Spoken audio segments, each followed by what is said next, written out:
Hello दोस्तों, welcome back to our channel. तो जैसा कि हमने पिछले एपिसोड में देखा था, मास्टर जीमन ने टैंक सेट को ज्वाइन करने के बाद टैंक सेट के साथ साथ पूरी शार्क सिटी को बहुत ज्यादा एडवांस बना दिया था, जिसके चलते टैंक सेट का नाम भी बहुत जल्दी ऊपर जाने लगा था। इवन मास्टर जुआन ने तो मिस्टर बीबी को इस साल सोल फाइटिंग कॉम्पिटिशन के लिए टैंक सेट की तरफ से हिस्सा लेने के लिए बोला था, जो कि मिस्टर बीबी के साथ साथ पूरी टीम के लिए बहुत ज्यादा शॉकिंग था। लेकिन कुछ सोचते हुए मिस्टर बीबी के साथ साथ उसकी पूरी टीम भी इसके लिए मान जाती है। जबकि एपिसोड के एंड में हमने देखा था टियानमिंग भी दोबारा जाग चुका था, जिसके साथ ही वह उसके साथ अपना सोल कॉन्ट्रैक्ट बनाते हुए लिटिल स्नो क्वीन की तरह उसे भी अपना सोल पेट बना लेता है, जिससे युवा को एक डिफेंस शील्ड भी मिलती है। पर जब युवा वुडोंग को ये सब बता रहा था तो अचानक ही वुडोंग वहाँ पे बहुत ही अजीब तरीके के साथ बेहोश हो गई थी, और यहीं से नेक्स्ट एपिसोड की शुरुआत होती है। तो इस एपिसोड की शुरुआत भी बिल्कुल उसी सीन से होती है, जहाँ युवा वुडोंग को उठाने की कोशिश कर रहा था, लेकिन वुडोंग को अभी तक भी वहाँ पे होश नहीं आया था। जो देखकर टियानमिंग युवा को बताता है कि मुझे इसकी बॉडी के अंदर तो कुछ भी गड़बड़ दिखाई नहीं दे रही, जिसका मतलब है कि इसके साथ जो कुछ भी हो रहा है वो इसके सोल सीरियल में हो रहा है। और टियानमिंग कैसा कहते ही वहाँ पे युवा के साथ साथ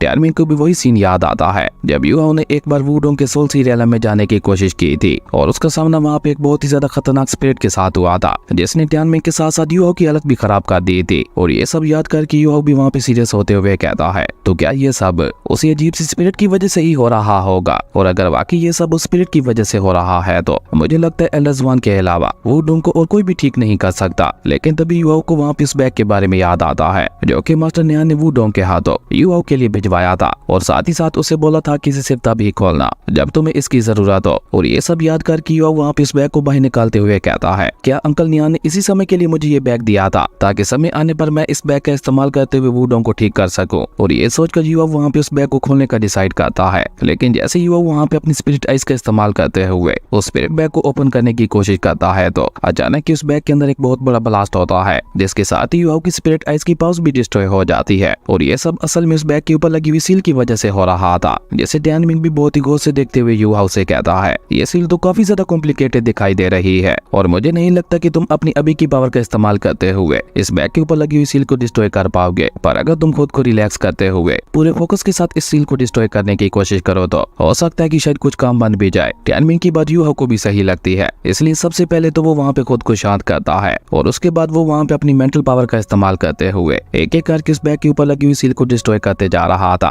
और देखते ही देखते काफी ज्यादा मेहनत के बाद युवा फाइनली उस सील को डिस्ट्रॉय कर देता है, जिसके बाद युवा को वहाँ पे इस बैग के अंदर से एक लेटर दिखाई देता है, और ये लेटर किसी और का नहीं बल्कि मास्टर नियान का ही था, जिसमें उन्होंने युवा के लिए लिखा था, युवा अगर तुम इस लेटर को पढ़ रहे हो तो इसका मतलब है कि वुडोंग बहुत ही अजीब तरीके के साथ बेहोश हो चुकी होगी। और मुझे ये भी पता है कि तुम्हें वुडोंग के सोल सीरियल के अंदर मौजूद उस अजीब सी स्पिरिट के बारे में भी पता होगा। वो स्पिरिट सील क्या है उसके बारे में हम लोग भी नहीं जानते, क्योंकि वो स्पिरिट सील वुडोंग के पेरेंट्स ने उसके ऊपर लगाई थी। इसी से तुम अंदाजा लगा सकते हो कि वुडोंग की आइडेंटिटी बहुत ही ज्यादा अजीब है। इवन उसने तुम्हें ये भी बोला होगा उसे अपने लिए सोल रिंग ढूंढने के लिए हाउटियन सेक्ट में ही जाना पड़ता है, और ये बात काफी हद तक सच भी है। लेकिन हर बार जब अपने लिए वो नई सोल रिंग को ढूंढती है तो उसकी पिछले वाली सोल रिंग अपने लिमिट पे पहुंच जाती है, और अगर वुडोंग के पेरेंट्स ने उसके सोल सीरियल के अंदर उस स्पिरिट सील को ना लगाया होता तो अब तक उसकी सोल रिंग की लिमिट किस हद तक बढ़ चुकी होती, इसके बारे में अंदाजा लगा पाना भी मुश्किल है। और मेरे ख्याल से इसी सब से अपनी बेटी को बचाने के लिए ही वुडोंग के पेरेंट्स ने उसके ऊपर ये सील लगाई होगी। ये सब पढ़ के युवा भी वहाँ पे सीरियस होते हुए कहता है, और तो अब मुझे समझ आ रही है कि वुडोंग की सेकंड सोल रिंग अचानक से इतनी ज्यादा पावरफुल कैसे हो गई। जरूर ये सब तभी ही हुआ होगा जब वुडोंग ने अपनी फिफ्थ सोल रिंग को हासिल किया होगा। वहीं लेटर में आगे लिखा हुआ था, जब वुडोंग ने अपनी फिफ्थ सोल रिंग को हासिल किया था तो तब उसके सोल सीरियल के अंदर मौजूद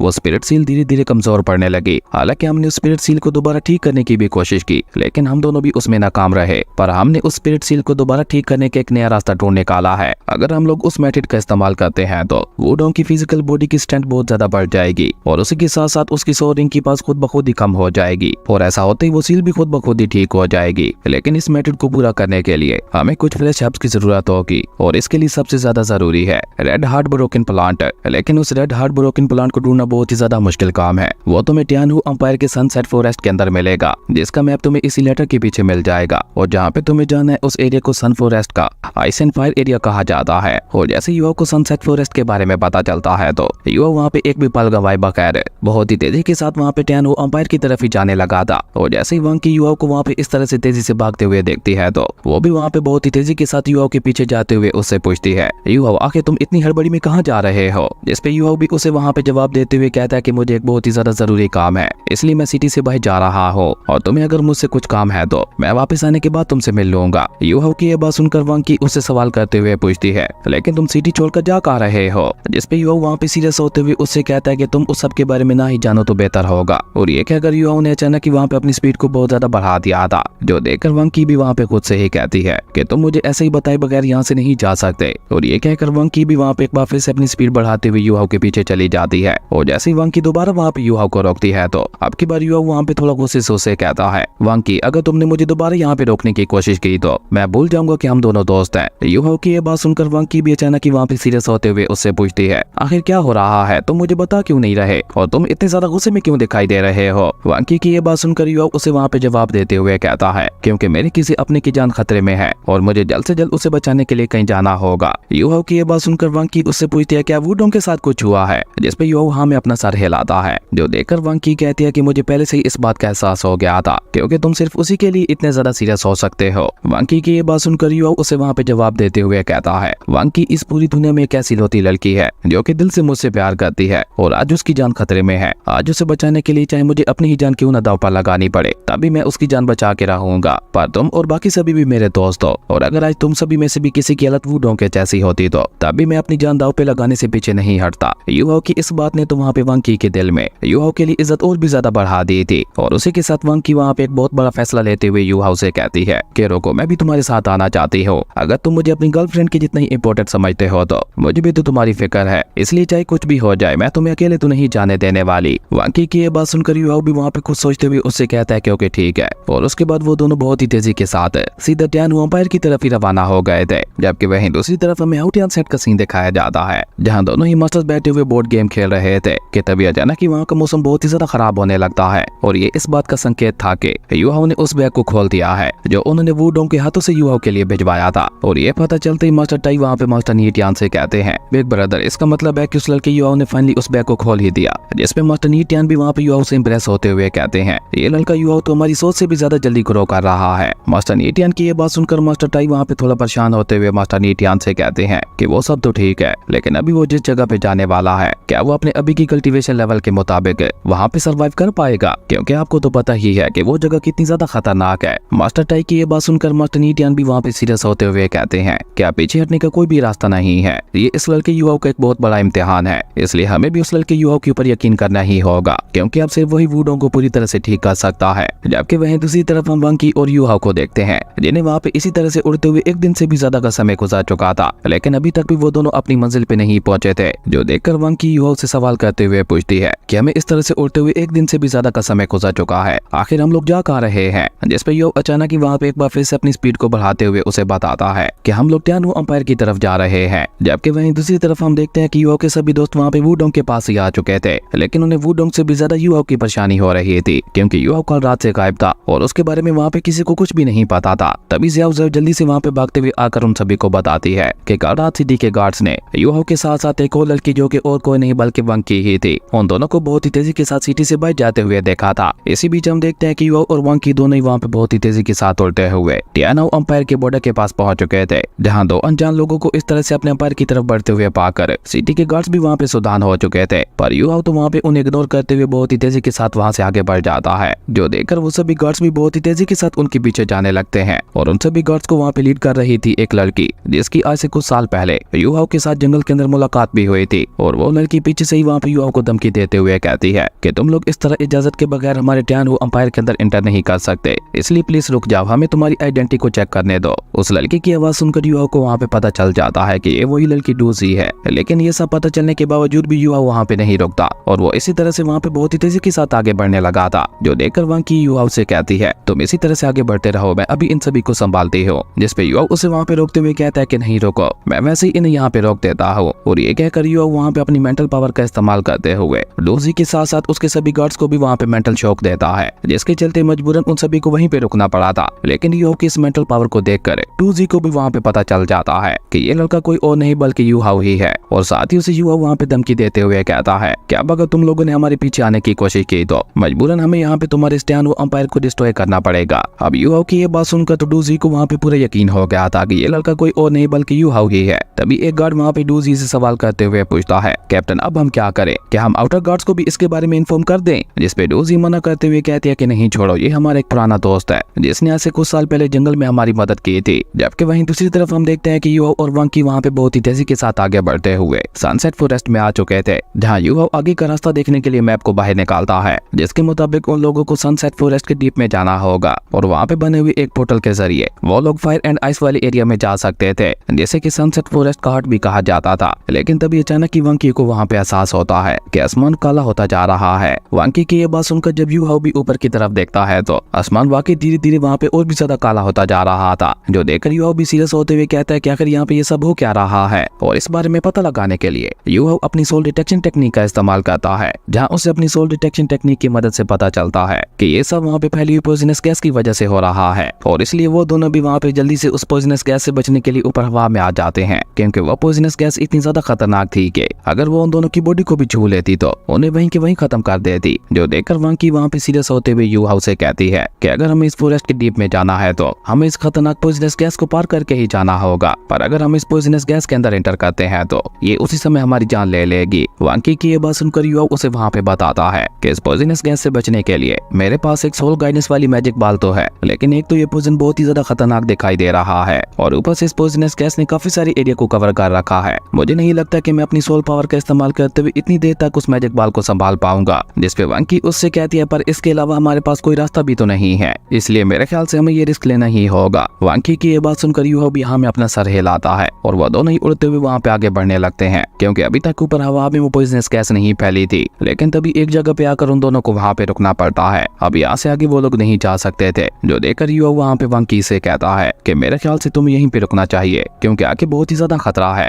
जिसपे वांकी उससे कहती है, लेकिन तुम्हारा क्या? जिसपे यूहाओ वहाँ पे सीरियस होते हुए उससे कहता है, मुझे कुछ भी करके अंदर जाना ही होगा और वुडोंग के इलाज के लिए उस रेड हार्ट ब्रोकन प्लांट को भी ढूंढना होगा, क्योंकि अगर वुडोंग को कुछ हो गया तो फिर मेरे जीने का क्या ही फायदा। इसलिए मैं यहाँ पे उस रेड हार्ट ब्रोकन प्लांट को ही ढूंढते हुए मरना चाहूंगा। यूहाओ की ये सारी बातें सीधा वांकी के दिल के ऊपर जाके लगती हैं और अचानक ही उसका दिल बहुत ही तेजी के साथ धड़कने लगा था। पर वो जल्दी से अपने इमोशंस के ऊपर काबू पाते हुए यूहाओ से कहती है, तुम बहुत ही ज्यादा बेवकूफ हो और अगर तुम अकेले आगे बढ़ते हो तो बहुत ही जल्दी तुम यहाँ पे मारे जाओगे, इसलिए मुझे तो तुम्हारे साथ आना ही होगा। वांकी की ये बात सुनकर यूहाओ के फेस के ऊपर भी स्माइल आ जाती है और वो भी उसे अपने साथ ले जाने के लिए वहाँ पे मान के आता। जिसके बाद यूहाओ जल्दी से वहाँ पे अपने एक सोल गाइडेंस वेपन को बाहर निकालते हुए एक बहुत ही ज्यादा पावरफुल सोल गाइडेंस बॉम्ब की मदद से सीधा नीचे वहाँ पे अटैक कर देता है। और यूहाओ के उस खतरनाक अटैक के साथ ही वो पॉइजनस गैस वहाँ पे खत्म होने लगी थी, लेकिन यूहाओ वहाँ पे भी नहीं रुकता। वो लगातार सोल गाइडेंस बॉम्ब्स का इस्तेमाल करते हुए वहाँ पे जगह जगह पे ब्लास्ट करवाया जा रहा था, जिसके चलते वहाँ पे उस पॉइजनस गैस के बीचों बीच एक रास्ता भी बनने लगा था,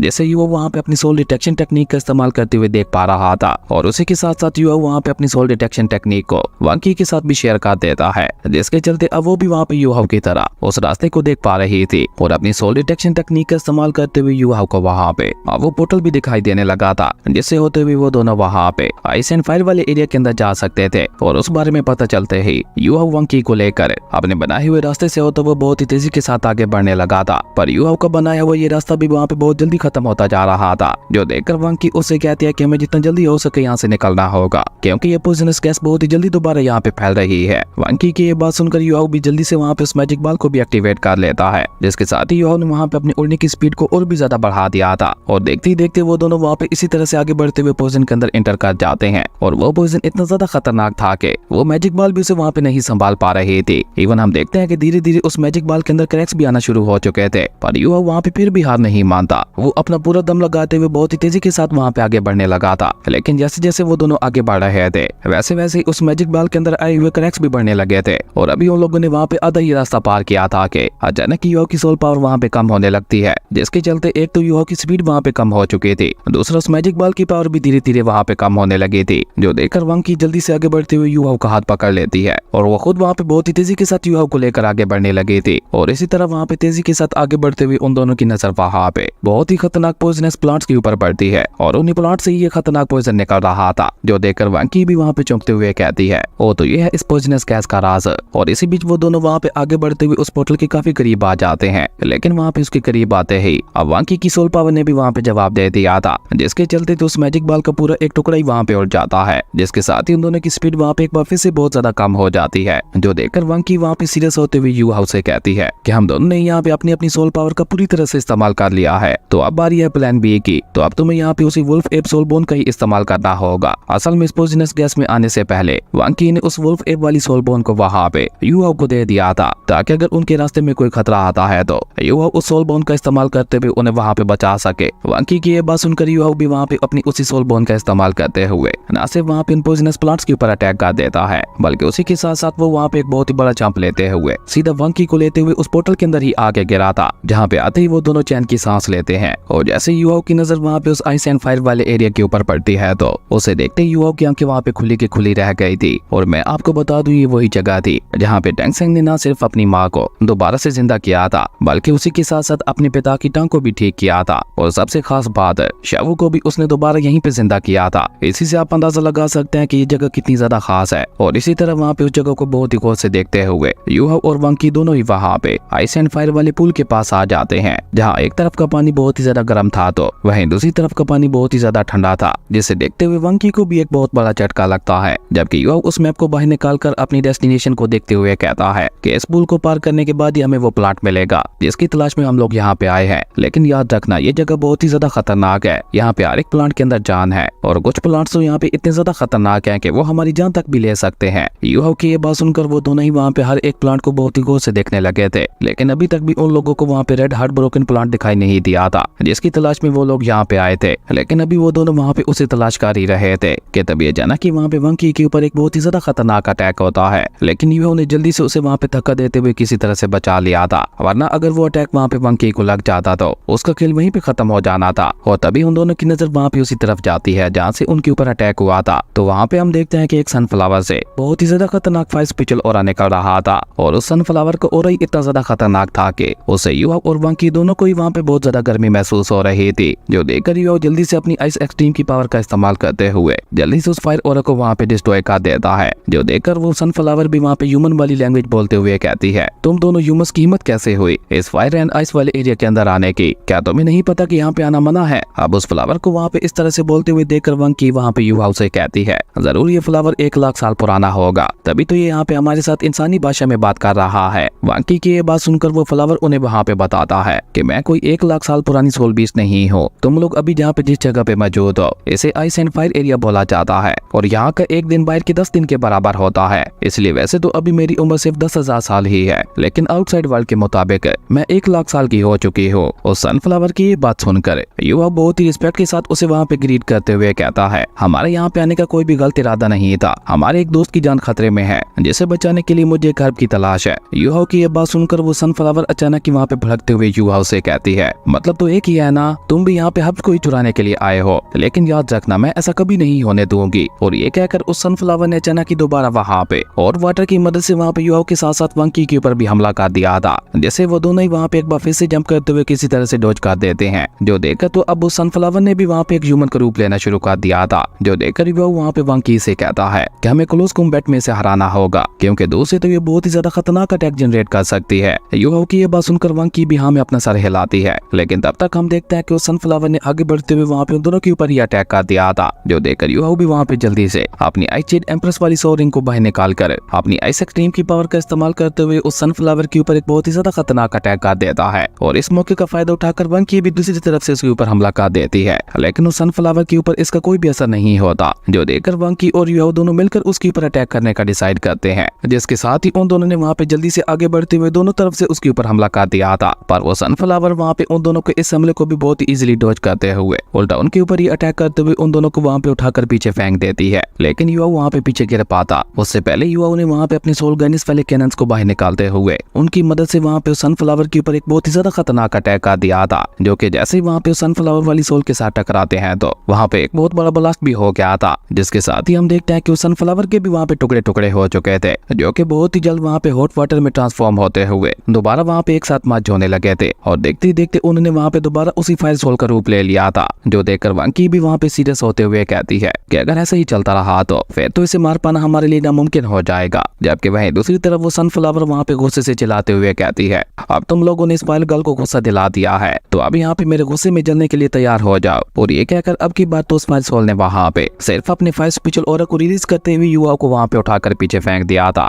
और इस मौके का फायदा उठाकर वो वहाँ पे बहुत ही तेजी के साथ अपने पीछे खड़ी हुई वंकी के ऊपर हमला करने के लिए आगे बढ़ती है, जिसे रोकने के लिए वंकी ने भी वहाँ पे अपनी ड्रैगन स्पीयर को आगे कर दिया था। जो देखते ही वो वहाँ पे समझ चुका था कि वंकी वंकी यहाँ पे अकेले उस फायर सोल का मुकाबला नहीं कर पाएगी, इसलिए युवा भी उसकी मदद करने के लिए उसके पास पहुंच चुका था। लेकिन उसके बावजूद भी उन दोनों को वहाँ पे उस फायर सोल के हमले को रोकने के लिए काफी ज्यादा मेहनत करनी पड़ रही थी, जो देखकर युवा वहाँ पे गुस्से से चलाते हुए कहता है कि अब बहुत हो गया। और ये कहकर युवा जल्दी से वहाँ पे स्नो क्वीन को भी बाहर निकाल लेता है, जो कि बाहर आते वहाँ पे घबराते हुए कहते हैं कि यहाँ पे कितनी ज्यादा गर्मी है। लेकिन अभी वहाँ पे सबका समय नहीं था। युवा जल्दी से वहाँ पे स्नो क्वीन के साथ मिलकर अपनी फ्यूजन टेक्निक का इस्तेमाल करते हुए वहाँ पे सोल फायर के ऊपर अटैक करके उसे वहाँ पे अपनी आइस के अंदर जमाने लगा था, जो देखकर वो सोल फायर जल्दी से अपने सनफ्लावर के अंदर जाने की कोशिश करती है। लेकिन इस मौके का फायदा उठाकर वंकी ने अपने ड्रैगन स्पीयर की मदद से उस सोल फायर के ऊपर अटैक करते हुए वहाँ पे एक बार फिर से उसके टुकड़े टुकड़े कर दिए थे, जो देखकर तो अब उस सनफ्लावर का गुस्सा भी वहाँ पे आउट ऑफ कंट्रोल हो गया था। और अब की बार वो पहले से भी ज्यादा वहाँ पे सोल फायर को क्रिएट करने लगे थे, जिसे देखकर तो युवा भी वहाँ पे परेशान हो चुका था। और इसी कमाल के सीन के साथ हमारी अमेजिंग एपिसोड यहीं पे खत्म हो जाता है।